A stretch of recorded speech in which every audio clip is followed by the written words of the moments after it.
Good morning, hackers. Welcome to The Lowdown, the best podcast on the internet for hackers, presented by Maze, our friends and our sponsors. Talk about them here in a minute.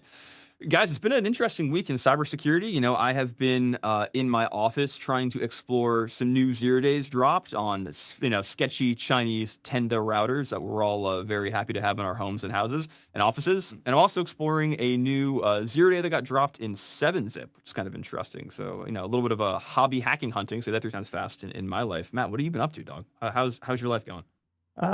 Dude, I get like hyper fixated. You're gonna learn this about me. I know this is like a budding podcast bro friendship or whatever, but like I get like honed in on something. And right now, the bug that I'm bit by two bugs. Okay. I don't know if you're like this. One is Magic the Gathering. I have like reinvigorated my love for Magic the Gathering. I don't know. Have you ever played? Yeah, so I was on a big Magic the Gathering kick from 2017 to roughly 2021, like right as COVID ramped off.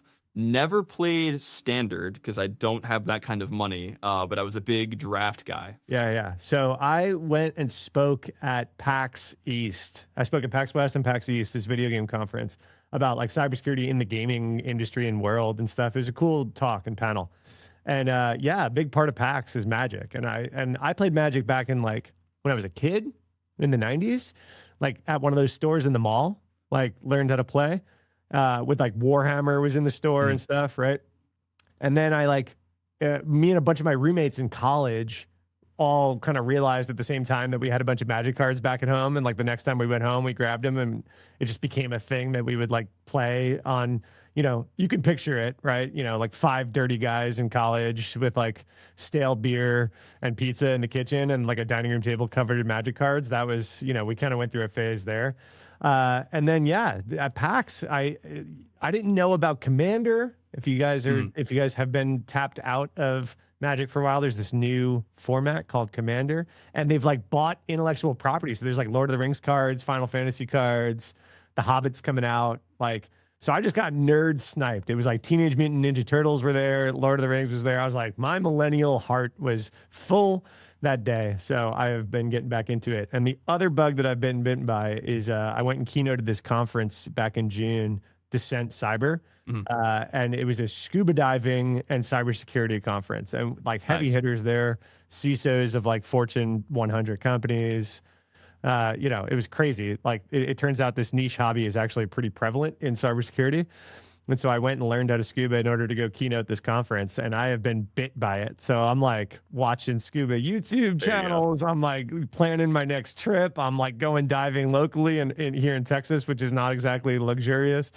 But yeah, those are my two hyper fixations right now. I find that to be a very common pattern in cybersecurity, tech in general, but I think really specifically in cybersecurity, where once you're like senior-esque in this field, you kind of get this urge to do literally anything else. And so people have an obsession with, in your case, diving, something very like touch grass, touch water. My buddy, after he left one of his jobs, moved to Idaho and literally bought a farm and now like is self-sustained. He's still a practitioner. He works for a big like OT security company. But he also raises chickens and goats and pigs. You know what I mean? It's like you have this very divergent fork. I've gone through that phase. I've gone through the smoking meat phase. I used to brew my own beer. I've done all the like basic bitch millennial, like middle-aged dude hobbies for sure. But yes, scuba's been fun. It's been a fun one. Physical activity, reason to travel, like camaraderie amongst some other cybersecurity people that share a niche hobby. I think jujitsu is common in this way too. I think there's like a bunch of cybersecurity people that do jujitsu and they all like congregate and meet up. But yeah. I did not run this by Matt yet, but I'm about to do it right now. If you are at Magic, if you are at Magic, if you're at DEF CON, I'm gonna bring some Commander decks. So if you want to play Commander at DEF CON, find me, find Matt, and we'll play some Magic the Gathering together. Let's do it. Caveat. Don't bring any of these like overpowered, you're gonna win on turn 3 decks. I don't want it. I'm literally gonna go to the card shop down the street from my house and I'm gonna buy like the out of the box Lord of the Rings commander deck. So Pre-con. I'll bring yeah, Sauron. please I'll bring don't come with Frodo and anything more Sam. powerful than that. Come on. I've got a few other pre-cons. That's it. There That's you it. go. And I'll even tolerate a pre-con upgrade, but none of this turn 3 nonsense. That's a great idea that I didn't even think about till right now. Let's do it. Speaking of let's do it, Matt, let's jump. No, interesting week for sure. You know, obviously we're filming today on Wednesday the 22nd. The night before this, I think, was the night where the most recent either news or marketing, whatever you want to call it, play by OpenAI got dropped. Guys, apparently AI is escaping labs. It's escaping the lab. What's going on, Matt? Is Stuxnet upon us, or Stuxnet is Skynet upon us? What are we doing? Permission to hit my live streaming soundboard Send it. button. Yeah. Mythos. Okay, I created this soundboard because I used to make the joke that like everyone was talking about Mythos like it was going to escape the lab, and like that was the phrase that I used like as I was messing around with this, right? And then it's happened, kind of, right? It seems like it's kind of happened in like the dumbest way possible, too. It seems. So the TLDR is we learned about Hugging Face having a security incident earlier this week, right? But we didn't hear a lot of details about it. And even like the speculation was even that China was involved and they were going after poisoning the open weight models, was like the mumblings about what was going on. And then what actually happened was yesterday afternoon, so Sam Altman pulled the pin out of the grenade of InfoSec Twitter and InfoSec LinkedIn, and everyone is now an expert and has a take on this, right? And said that they were testing an unreleased cyber model of GPT. So call it like GPT-6 cyber or whatever it was that's like in the back office there. They were testing it. And in order to test it, you put these things through a bunch of these benchmarks. We've talked about them on the channel before, the cyber gyms, the exploit gym, whatever. Like, there's a few of these benchmarks. Some of them are standard at this point, especially around software development. And so the one that this particular model was a cyber-focused model. And so they were putting it through exploit gym to like see how it scored against other models and cyber-focused models.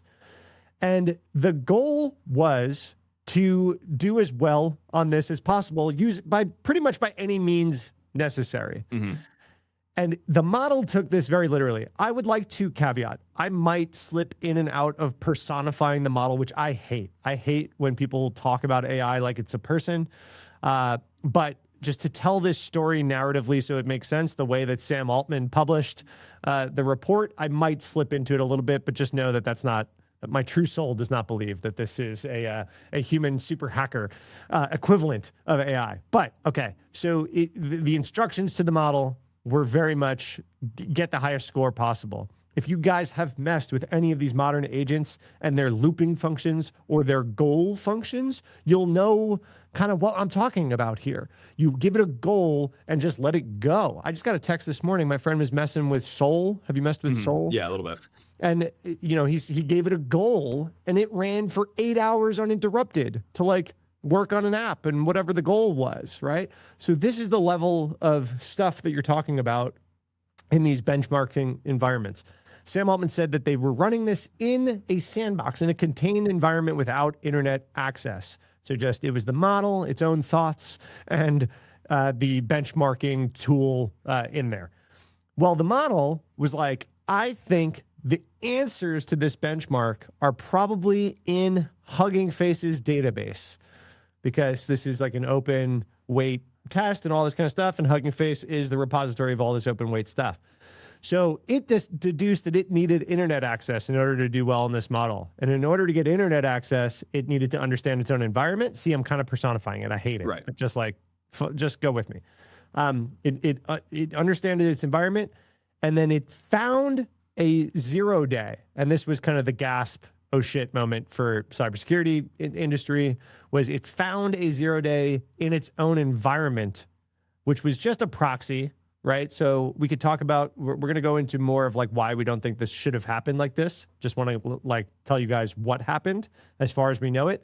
So it found a remote code execution in this proxy, got internet access. At that point, it could get to Hugging Face.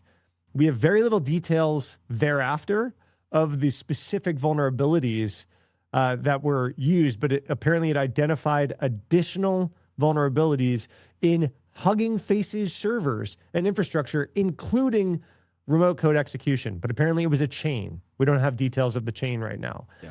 But this got the model into Hugging Face's prod database so it could deduce the answers to this benchmark, at which point, you know, the gig was up. Everyone kind of realized what was going on. Hugging Face talked about this incident.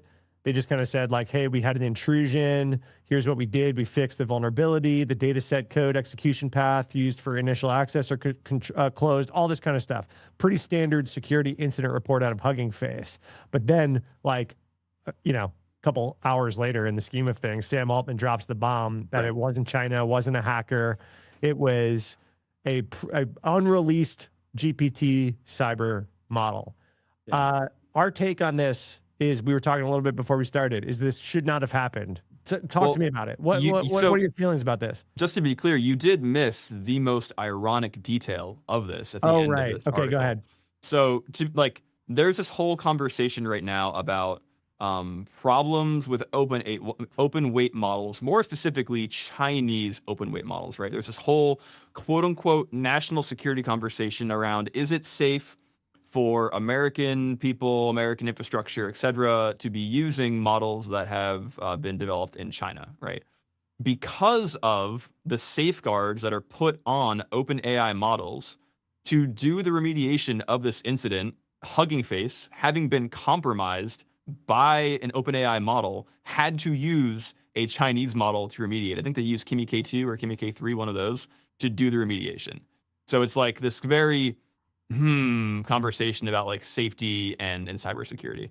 Yeah, basically the defender was refused access to the best model that it asked for help.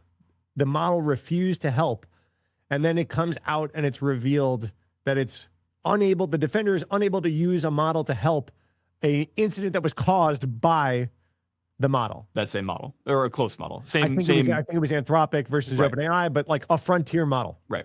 In the US. Yeah. So I guess before we go into why this shouldn't have happened, I want to give my opinion on like what this could be, right? So what happened, right? This incident, assuming no one is lying, is what occurred, right? It's important to, I think, talk about the marketing edge that could be going on here as well. And I'm not trying to like pin anybody as like a supervillain, but you have to, I think, internalize the position that OpenAI is in, right?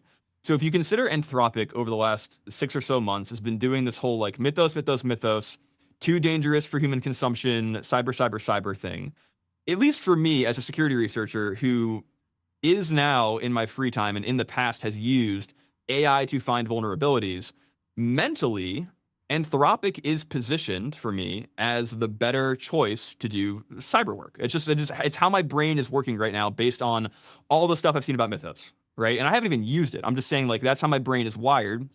So when I go to do VR on a weird Chinese router or like a hypervisor like KVM, I'm going to use Opus 4.8. I'm going to use Sonnet 5, whatever. And so from a marketing perspective, OpenAI has almost and the responsibility is the wrong word, it necessitates them to have some kind of response, right? They have to do something that also repositions them in people's minds as a cyber frontier model. And so there was a conversation about the Trusted Access Program that gives you the ability to do cyber work with their cyber models, and that, I think, didn't do it enough. So in my head, the nihilistic part of me is like, are they doing this to get the daddy spank me Mythos treatment from the government? Do they want to be kind of put on the same pedestal that Anthropic was? And so my brain kind of goes there. And that being said, that requires a lot of malintent from people. And I'm not saying that that's occurring, but when I hear a story like this, my initial thought is like, what is actually going on there? You're not alone. My very first post about this, when I very first read the blog post and like I hit that 0-day line, I was like, okay, whatever, security incident. And then I hit that 0-day line and I was like, okay, this is something.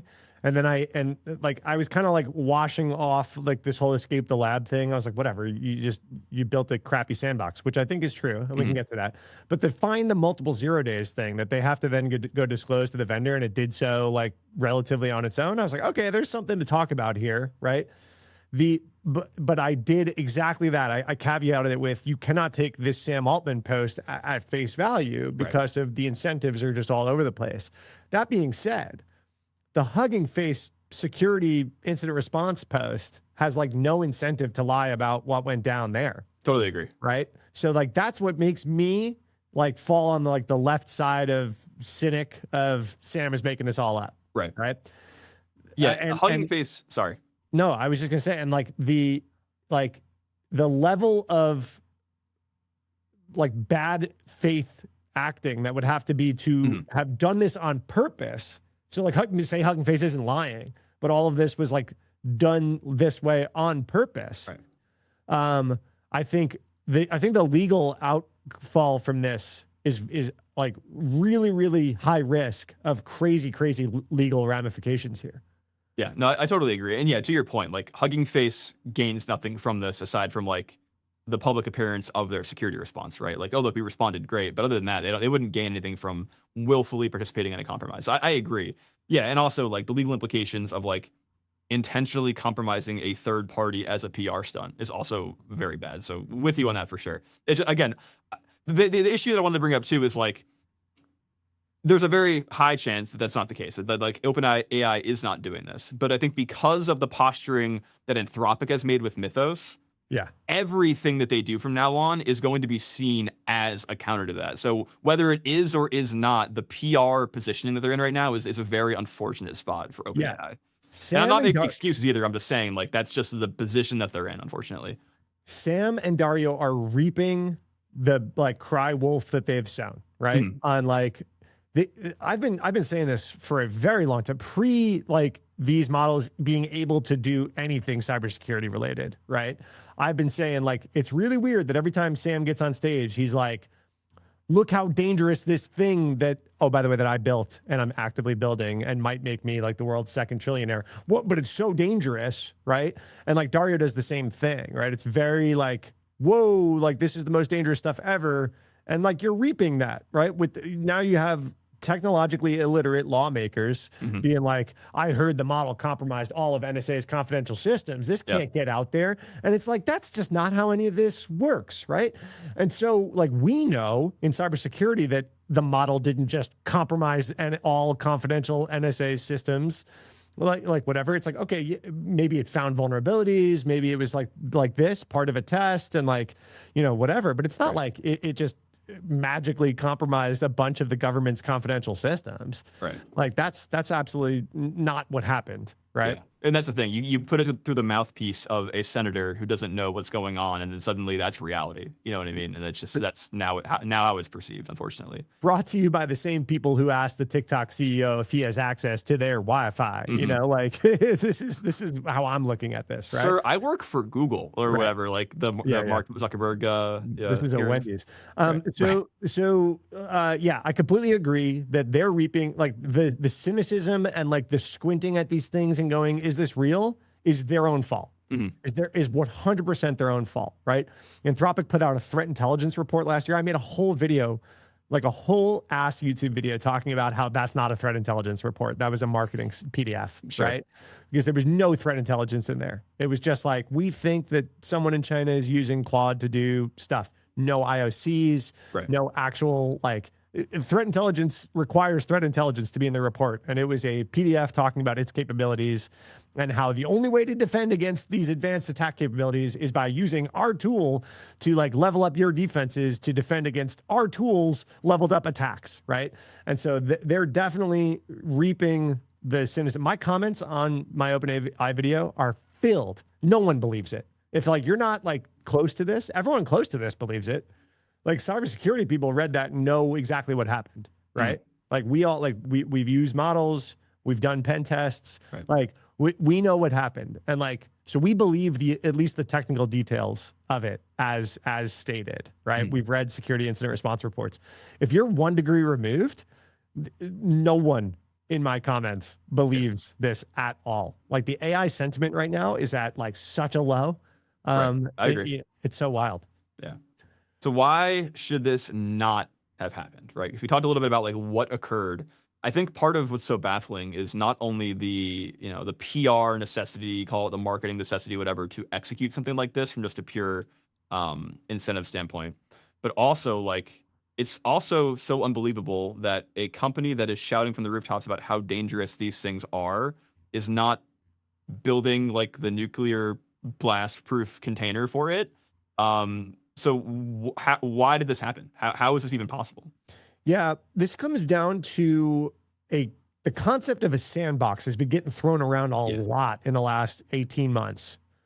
Like probably really ticked up around OpenClaw timeframe when people started to realize like, oh, you could give, you could stick a bunch of AI agents in a trench coat and give it a goal and it could like do things relatively hands-free. And I think OpenClaw was the first thing that opened people's mind to that. I don't think OpenClaw was really special as a project in any other way than that, right? That like, oh, I can like text it and it can just like wake up in the middle of the night and like do stuff that I gave it basically on a cron job, right? I can give agents, some bit of autonomy that it's going to go do things for me. But if you used OpenClaw, I mean, I haven't seen or heard of anyone like, changing their life due to OpenClaw or Hermes, right? But I think it got people's like wheels moving about some of this, like, oh, I don't need to literally be at the keyboard prompting something in a web browser, which was like previously many people's ChatGPT experience, right?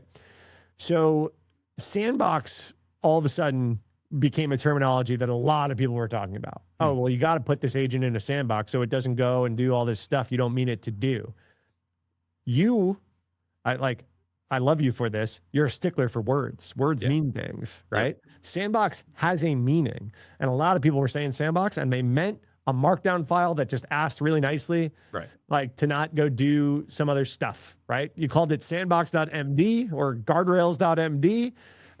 But the problem is context windows are a thing. Like the instructions just fall out of memory at some point, fall out of context. We've also just seen AI models like just refuse instructions. Like for whatever reason, it goes down some vector path in the model and it's just like, oh, I'm literally just not going to do what I was told to do. And in some cases, like, oops, I deleted your entire computer. Like that has happened as well.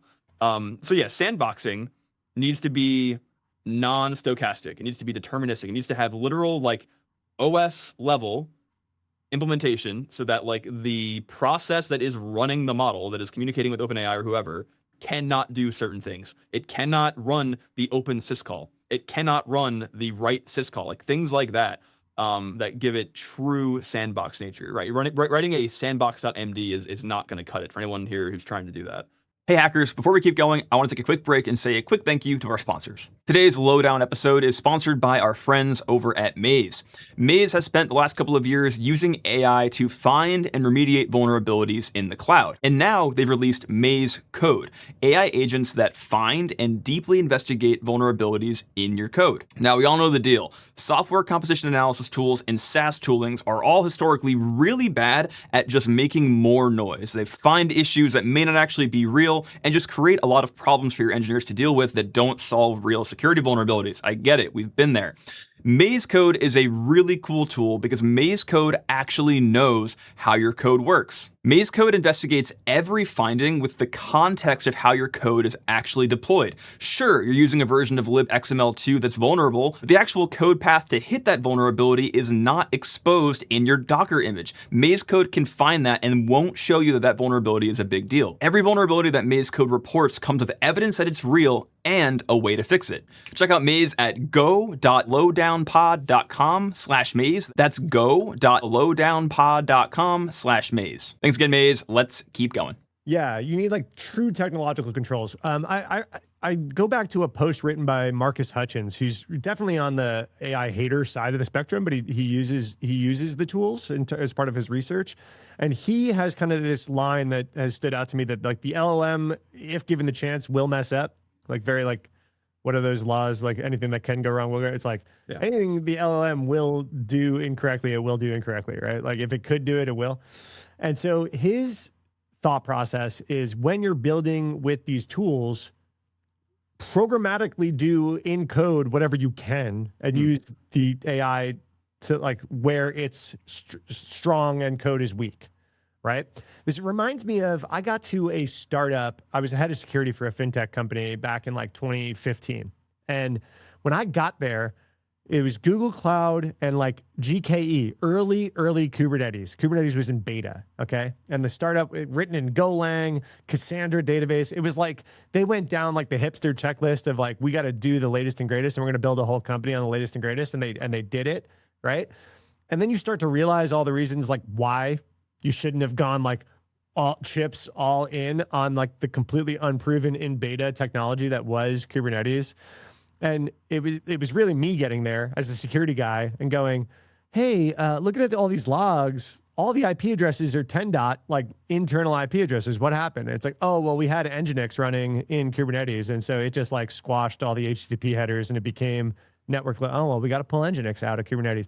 Hey, we can't do any of this stuff I want to do with the database. Like, why is that? Oh, well, it doesn't work in the containerized Kubernetes version of the database. It's like, okay, well, pull the database out. And like by the end, it was like, okay, just certain parts of the app were microservices and the rest of the infrastructure was like just normal VMs again, right? And you start to realize this reminds me of this, right? It's like when you're talking about an AI tool and sandbox, the sandbox shouldn't be AI. Like that's not a thing. You shouldn't have an LLM enforcing a sandbox. This is a solved problem with networking layer rules and all this kind of stuff. Yeah. So I guess like if you consider what the AI model had to do in the exploit bench, if the exploit gym thing, right? At the end of the day, the AI model, and again, I'm not really sure how like OpenAI's internal test infrastructure works, but at the end of the day, like to run one of these AI models, you have to talk to OpenAI's like web infrastructure, and then in a GPU cluster somewhere, they actually run the model. So it is very hard to do like AI work in a quote unquote proper sandbox because the sandbox needs internet access to run the model. Now, again, if you're running this locally on OpenAI with like some like network isolation, sure. But to do the exploit bench stuff, they also, I guess, depended on, I'm assuming, pip, some kind of package manager is what they highlight in the article. So either some kind of like NPM, or they're using JavaScript to write their exploits, but most likely for exploit bench, it's going to be Python. A lot of exploit tooling like Pwn tools, for example, or Binjitsu is another one, I believe, are all written in Python, right? And so they say like, oh, the model escaped the container, escaped the jail by exploiting the proxy we put in between it and the package manager. Which, like, sure, if it found a 0-day in that, first of all, impressive. Second, like, that's kind of crazy. But then from just a design standpoint, why was there not like rule-based network isolation where like model can only go to openai.com and PyPy? You know what I mean? Like, why was that not a concern if we are so concerned with GPT-6 cyber or whatever being as dangerous as they say it is? And then from there, again, we were doing the whole like maybe it's an 8-hour run, 12-hour run kind of thing. But why is no one watching the model potentially talk out to Hugging Face during a bench exercise? You know, there's so many regular network monitoring solutions that like everyone in this industry knows about that apparently wasn't executed during this, which is kind of confusing. So that's what people are saying, like, hey, man, weird that happened, but like also unacceptable that it happened. Like if you're doing your job at all correctly, that should not have gone down. Yeah, they're kind of telling on themselves. I'm going to read a little bit of the actual statement because I think it's important to get the specifics right here. So they talk about how the network access was constrained to the ability to install packages through an internally hosted third-party software that acts as a proxy and cache for package registries. So like I read that and it's like, well, that shouldn't even have internet access either if it's a local cache of the packages, right? So like still kind of confusing overall, like where the internet access comes from. Then if you can scroll down a little bit, it says, while operating in our sandbox testing environment, our models spend a substantial amount of inference compute finding a way to obtain open internet access in pursuit of solving the evaluation problem. To gain access, the models identified and exploited a 0-day vulnerability, which we've now disclosed to the vendor. This is the other reason I don't take this as marketing, is like they had to go, disclose a 0-day. It's like that's another bit of evidence, right? That they're like putting out there. In the package registry cache proxy, again, doesn't really explain the internet access to me. Yeah. With this access, our models performed a series of privilege escalation and lateral movement actions in our research testing environment until the models reached a node with internet access. So that part is the like, okay, and then finish drawing the owl is how I'm picturing this. It's like 0 day in proxy and then draw the rest of the owl internet access in your environment. Why did like nothing else, like why did no other layer between that particular 0 day and whatever happened with this series of privilege escalation and lateral movement actions trigger? This is kind of telling on themselves a little bit, right? Not to like throw stones from glass houses or anything, but like, this is an important concept and lesson learned for everyone. This is not to like dunk on OpenAI. Is if you are building a security program and monitoring like functionality, you need to be building under the auspices of whatever is doing something nefarious on your internal systems will be indistinguishable from a privileged insider or agent or whatever, right? When the hackers get in, they have access to like a user's account or an agent account or a non-human identity account. And then they just start doing things that look a whole lot like what your users do. So what kind of security and monitoring let a bunch of privilege escalation and lateral movement things happen? You know what I mean? Like that's the stuff that's like, hey, whatever account that agent was using on these boxes was now firmly behaving in abnormal ways that should have like triggered some sort of like, well, that user shouldn't run that command. Like, what happened? You know what I mean? Like that kind of stuff. And so from there, I mean, it gets a little more, you begin to understand why things can go south, because part of the issue that I read about Hugging Face and like how it's possible that OpenAI's models pwned Hugging Face. Again, I'm not super well, read on exactly how Hugging Face is architected, but I've heard for a long time, Hugging Face is built around PyTorch, and PyTorch uses Pickle. If you've done any kind of Python programming, you're aware that like Pickle is a Python serialization library. Python Pickle is unsafe. Do not trust data from Pickle, or do not trust user data in Pickle. It is a notorious object deserialization platform that allows you to like inject arbitrary code into Python processes, right? So in my head, I'm like, okay, once it gets to Hugging Face, there's a lot of attack surface there that can be used to kind of get in and do the evil, nefarious stuff that they did. But how it was able to escape OpenAI infrastructure without anyone flagging that it was occurring is concerning. So there's one other point, and I think this transitions kind of into the next pillar of this story nicely. And we can come back to anything that we missed if we want. But there's one other point that it just needs to be said, right? If it's not pure marketing, and it's not, pure like, hey, this escaped the lab or whatever, right? And just negligence on this infrastructure. One other alternative, like motive here, would be talking a little bit more about what we were talking about earlier about the government regulating open models. If Anthropic and OpenAI's intent with all of this is to scare the government of the capabilities here in order for the government to then react and restrict access to similarly capable open weight models that they don't benefit from, there is that. This also, I mean, this takes a huge cynicism path here, of course, but like we can't ignore it. Like there is an incentive here for Sam and Dario. Like even though they compete, there's like this door number 3 looming over them of open weight models catching up in capability to them. And there's this post we could put on the screen from there's like a policy person at OpenAI that used to work for the government, I guess, and was like maybe a lobbyist or something. I don't really know much about it, but Dean Ball. And he talks a lot, just mostly about the economics of this and how these open weight models actually deter further AI capex. It's a really long tweet, but can be distilled to basically that. He makes a point, his point number 4 here. I don't really understand the dystopian hellscape that he's describing.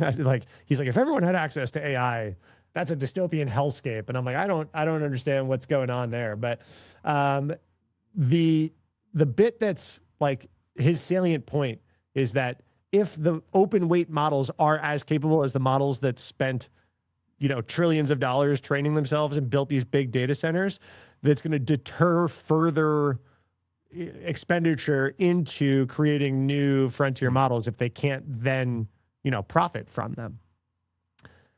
And I think that this is, an important backdrop to the question about Sam and Dario's motives of like literally scaring everyone about the cyber capabilities here. The Chinese model conversation is interesting, right? It's like, I don't think, well, there is the potential for the model to be backdoored so that when you ask it to do certain things, it gives you a nefarious result, right? Like, I doubt that I believe that most people don't know how to take the 1 trillion parameters of Kimi K3 or whatever and look at them and say like, yep, it's secure. Like, I don't know how to do that. I'm not an AI researcher. I have literally no idea how one would evaluate that aside from like doing benchmarks, right? So there is a world where the code emitted from Kimi K3, the US export version of that model, is trained to produce code that is less maintainable, less secure, etc. Right? That is a real thing.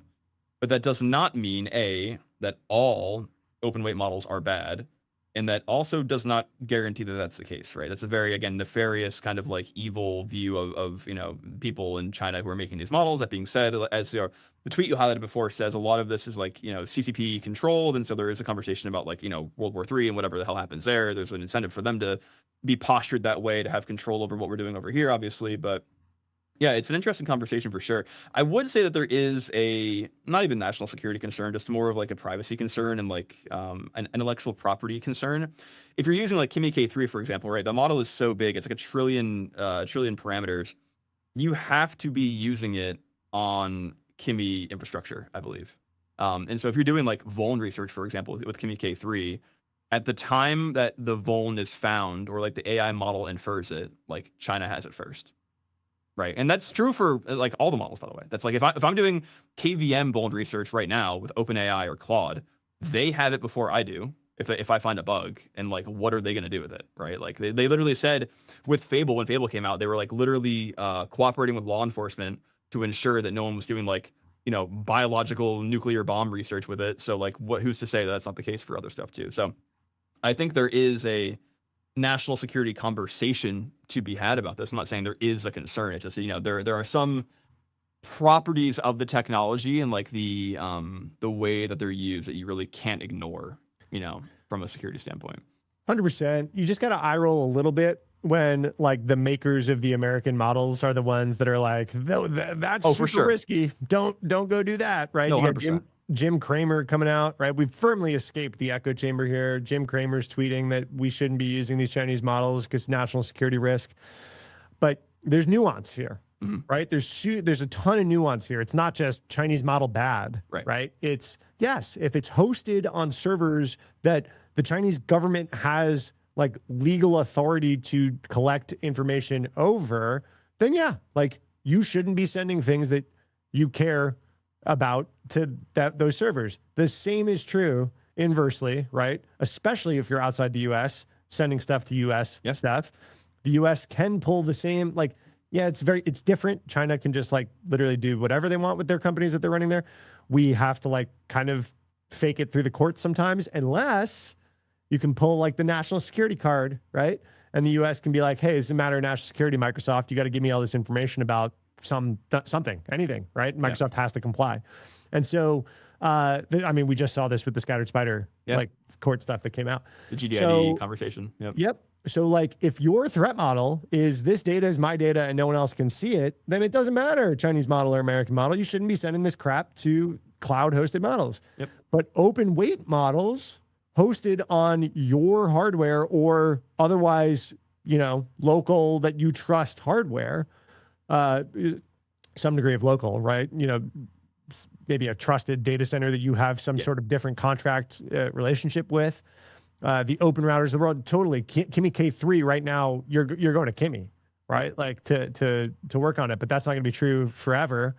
It is an open weight model, or it's going to be an open weight model, and so it's going to wind up on open router or something like this. At that point, I would need to see strong evidence that its output is actually backdoored it's probably biased, right? You can't ask it about like Tiananmen Square or something. Yeah, But like 100%. I would need to see very strong evidence that it's going to like purposely write code backdoors as part of its weights. Yeah, this is where like confidential compute and like compute attestation becomes really interesting, because there's a whole world of like, if you could get a quote, this is like a the conversation about like confidential compute architecture, but like if you can get a quote from Kimmy that like their servers are running this piece of software, and I don't know if like model attestation is even a thing, but like also the model you're running is the one that you say that you're running. It's like the open source one that I see here is the same one running on the GPUs. That's where the technology gets really interesting, because then it's like you don't like, that's what confidential compute is for, right? It's literally, we don't trust the data center. We don't trust the hypervisor. I don't trust the other side. I need to cryptographically attest that the whole stack from boot to top is running the code that I trust with the model that I trust, right? And the world is not there yet. Confidential compute is like very difficult to do correctly, but maybe we do at some point. Yeah, it's actually, hey, homework for all you listeners. One of like the most impactful blog posts over the last few years was Apple's talking about their private cloud compute stuff that they put out. Absolute pinnacle of exactly what we're talking about. Really, really cutting edge stuff going on to do all of the things that we're talking about in like a trusted environment. Because Apple's been wrestling with this, right? Siri kind of sucks. They're losing the AI battle. But their problem is you can't do any of this AI stuff locally on an iPhone, just not enough compute. But they're the private phone, right? They don't want to like send a bunch of stuff back to Apple. So like, how do you like keep pace with this? Well, in order, their answer to this was this private cloud compute thing that gives a lot of the rules that you're talking about to actually be able to verify what you're running on, that it's yours, that no one at Apple can read it, all this kind of stuff. Moxie Marlinspike, creator of Signal, actually made a version of an AI chatbot that follows these rules called Confer. I think Meta actually bought it and is baking it into WhatsApp and all this kind of stuff, right? Super interesting. But which, I mean, taints it to a degree, but like the technology, like go read Confer's blogs by Moxie when he launched it. And he talks a lot about exactly that. Like he talks about how the interface of an app that you're using is going to affect the behavior of the user, and a chat app is showing a user a private chat like Signal or whatever. So his whole thing about like Facebook Messenger or any of these other like messaging apps was it was lying to the users. It was showing a message between two users, but anyone at the company could read those messages. Yeah. So it's not actually private, even though it looks like you're just talking to each other, right? So that was his whole thing with Signal, is like the illustration of the app, the experience of the app should actually be truthful and whatever. And so he's like, AI chatbots, same thing, ChatGPT.com. You feel like you're just talking to ChatGPT and it's talking to you like it's a private conversation.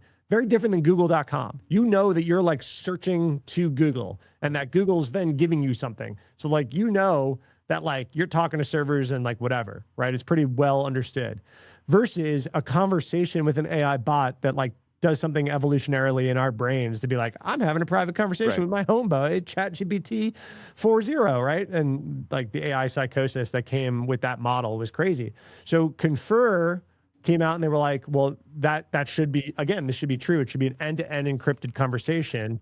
That's not a conversation between you, this model, and then also anyone who works at OpenAI and their future advertising customers for sure that are definitely coming, right? That can then read all your data. Yeah, so if you actually Google Confer chatbot, kind of ironically, the Gemini summary you get is how Confer works. Confer, end-to-end encryption, prompts are encrypted on your device and are only decrypted with a secure private key, right? The problem with this inherently and architecturally is that like, well, yeah, but if that's on like a server, if the server, the hypervisor, whoever can access that private key, then it's the same as not being encrypted, right? At the end of the day, like a symmetric key in a two-way conversation is resident somewhere. But if you keep reading, that key is isolated in a trusted execution environment, a T, on the server to process responses. It is using the ARM hardware features. It is a hardware isolation where even the server cannot read that code, right? Now, there's a conversation about like the secure world T versus actual confidential compute. There's papers on this, go read them.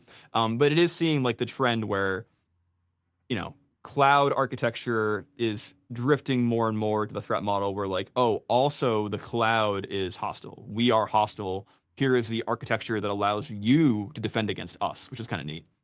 Yeah, go check it out. Confer.to/blog. He's only got like 6 blogs in there, Moxie. And the early ones really kind of talk about his thought process on what he was building here, confessions to a data lake, and then even like private inference. It talks a lot about the technological underpinnings of this. Super interesting. Super interesting. And it pulls on a lot of those concepts of the Apple private compute. And a lot of it is pinned to keys and all this kind of stuff, like you said. Really, really important concepts to understand as we move forward, because the other models are just not possibly even tuned in this direction, right? Sam has even announced that the advertisers are coming to OpenAI. Yeah. So like that data is going to be used to advertise to you. And I know a lot of people treat their AI chats like a therapist at this point. And it's, that's kind of concerning to me.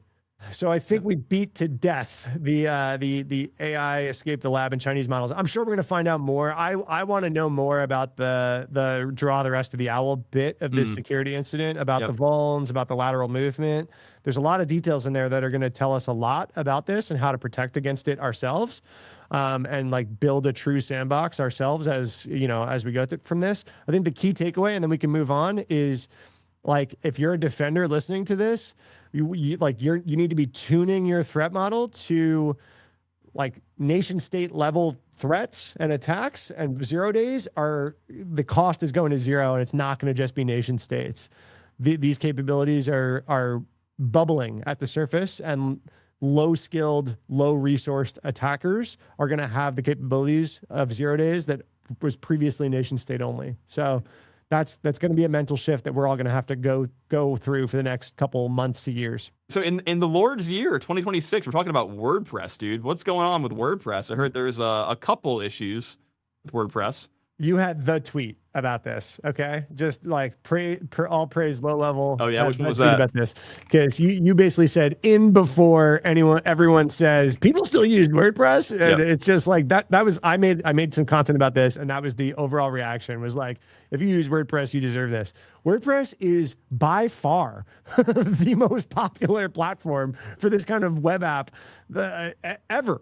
It's one of the most successful projects ever. I was doing some research for a video on this, and I think I read somewhere, again, it's the internet, I have no idea if it's real, but like someone said that 43% of websites are backed in some capacity by WordPress, which is so unbelievable. But also like the Thai restaurant near my house, whenever I order from them, it's WordPress, and I don't know how long they've been there, how long it's been updated, but like it's real.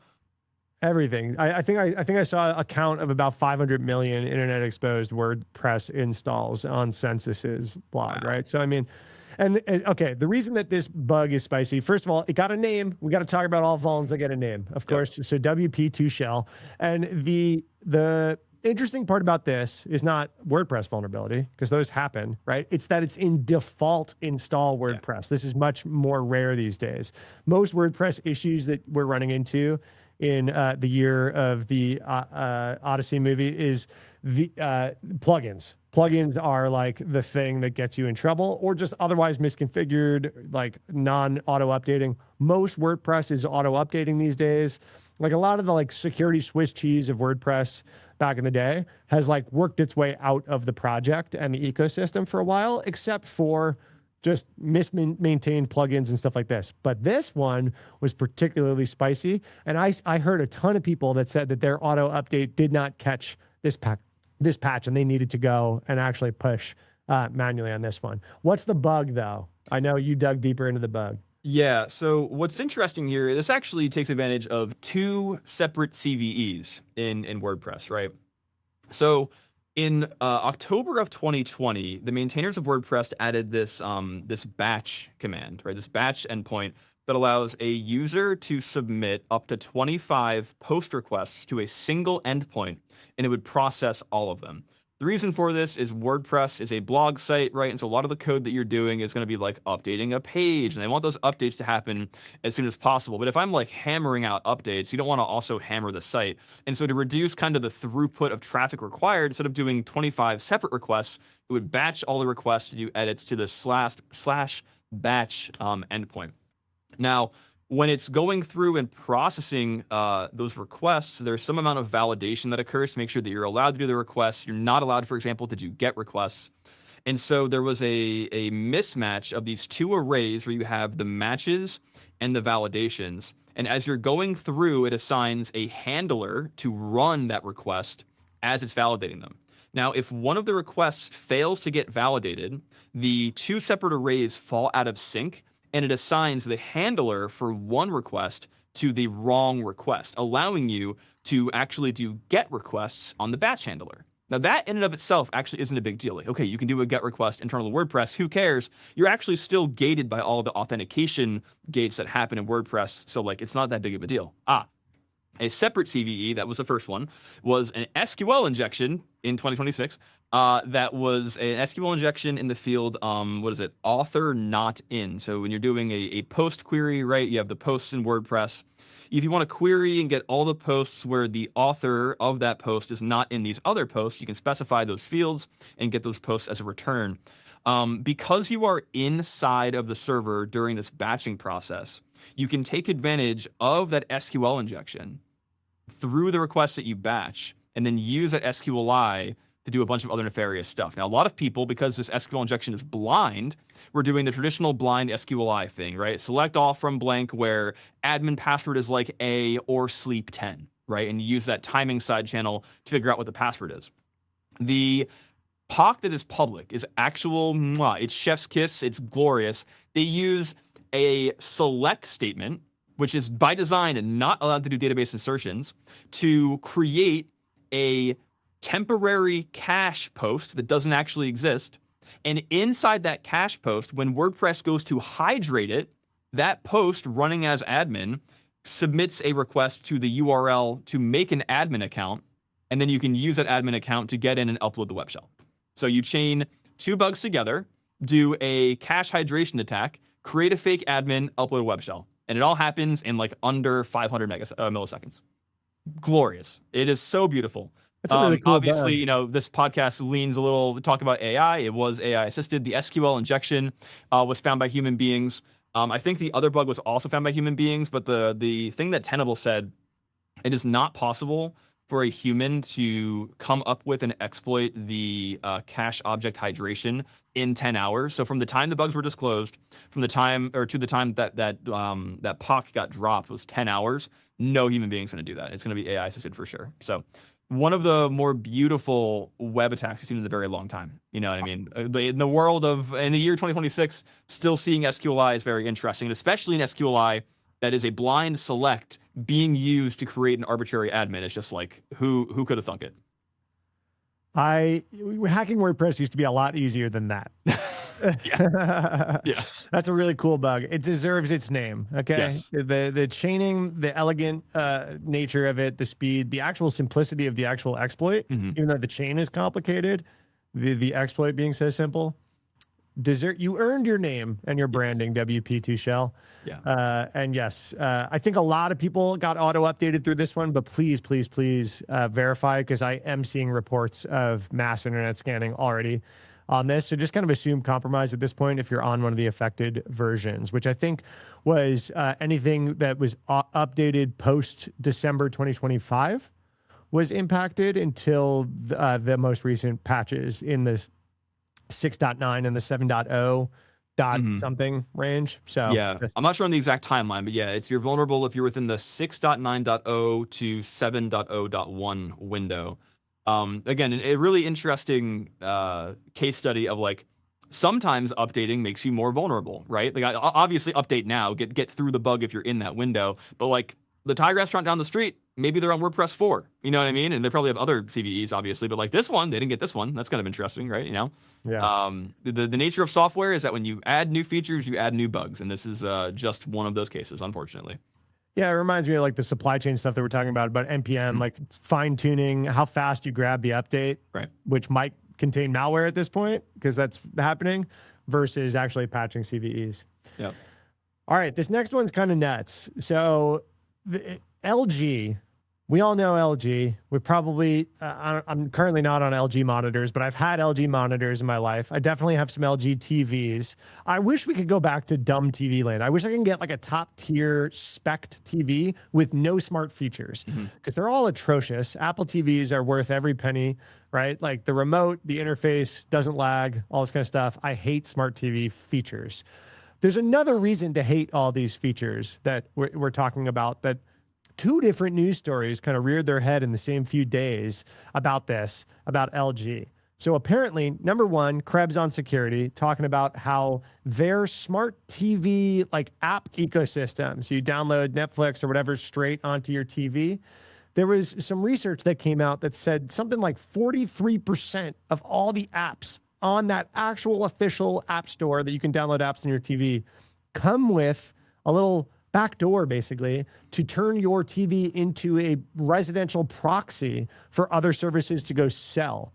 So if you guys don't know, real quick on residential proxies, the law enforcement agencies are going hot on this right now, is threat actors, or maybe not even threat actors, even like ad fraud and like other stuff, not even traditional hacking. They can't make all of their traffic look like it comes from data centers because data centers use known IP ranges. So if you're running whatever it is that you're running, you can just block data center IPs if you don't expect traffic from data centers. So they need, for a very, that's one reason. There's various reasons that attackers or otherwise fraudsters might need a residential IP address. Well, these are the things that they do to get residential IP addresses. They use your IP address either through a vulnerability in your router or something like that. If it's on the internet, it's super popular to do this and build botnets. Krebs has been hot on this. If you want to go talk about, read about some of the botnet takedowns that were just basically residential proxy nodes. Yeah, I think in that context, he calls them operational relay networks. It's like just a network of pwned devices that actors are routing their traffic through to look like other actors or look like other IPs. Yeah. Yep, but more and more we're seeing actual consumer electronics hitting the market that facilitate this whole ecosystem and economy of residential IP stuff. Usually it's like shady Chinese-made electronics off of, even Amazon, right? But just like no-name electronics are coming with a lot of this. Like the really, really cheap Android TVs, a ton of them are just adding you to a botnet, basically, is why they're so cheap and all this kind of stuff. So LG is basically coming out finally and saying that they're going through an effort to purge their app ecosystem of those residential proxy functionalities. But at the same time, we saw a YouTube video go viral this week that is talking about how their monitors, LG monitors, are also coming with adware and installing. It's like feels like the 90s on Windows XP.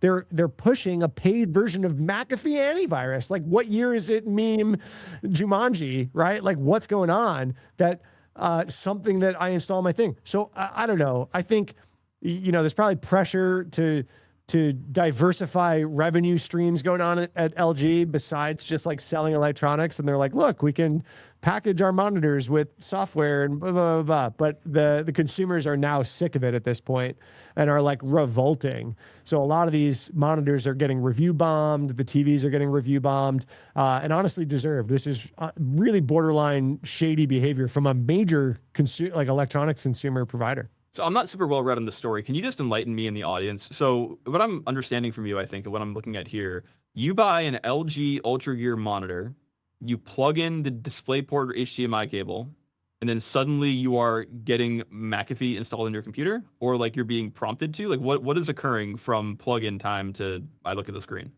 Yeah, I'm not super like break down the attack or whatever, but it seems like you plug in the monitor and it comes with a bit of a these like enhancer like monitor software. It comes with some software to like tune your monitor, and that is pushing a premium subscription for McAfee in it. It's basically adware in your $1,200 monitor.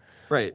In the article I'm reading, it says upon first connection to a Windows 11 device, the OS, I'm assuming they mean the monitor OS, can check the associated, the OS being Windows. The OS can check the associated device metadata and automatically install the manufacturer's UWP device app, Ultra, I'm sure that is. So for that to happen, Microsoft says the user must have opted into recommended settings, which I'm sure a lot of people have, during Windows setup and be signed into Microsoft Store and be online. So yeah, it seems like there's like probably a recommended software per manufacturer ID of a monitor. And so you plug in the HDMI cable, Windows is like, oh, look, he has an Ultra Gear monitor. We probably should install some stuff for him. And then with that stuff comes not only LG software, but then also whatever LG is getting paid to package, which is like, like you're saying, the McAfee stuff. I Yeah, think I 'cause actually had this happen with my my Asus motherboard. I think I installed like the AROC crate or whatever that you're able to use to tune the RGB lights on like my studio monitor, my studio computer. And then with that came like, oh, are you interested in McAfee, by the way? I'm like, dude, no, I did not ask for this. What do you do? Oh, by the way, please pay us $34.99 a month to run McAfee. Like, no, I'm good, dude. Thank you. That's fine. yeah, I think the reaction here is like you're paying basically luxury electronic prices, like, and then you're getting like cheap Android bloatware experience, Yeah. right? Which is just like that. Those two things should not happen. If you're paying $1,200 for a top LG monitor, they're kind of top of the monitor pile up there, right?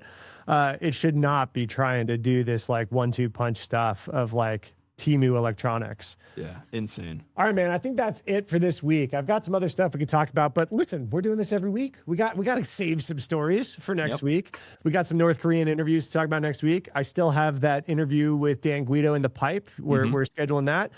If you are going to Black Hat or DEF CON, like we said, maybe we'll bring some commander decks. If you're listening, that's like a cool way to be like, hey, by the way, I'm a listener. But we're going to do a live recording somewhere. Details TBD. Follow us on Twitter and socials and stuff, and we'll get the details to that live recording out probably at DEF CON, probably later in the week. If you're going to be at DEF CON, we're going to do some live stuff. Yeah, so guys, if you enjoy the podcast, best way to help us out is do two things. One, subscribe on Substack, get updates for when new episodes go live. And two, go interact with our sponsor, guys. We love Maze. They do a really good job of contextualizing code vulnerabilities. So if you like the podcast and you like secure code, go check out Maze. Maze, thanks for sponsoring the podcast. And Matt, let's take it home. We'll see you next week, y'all. Later. Peace.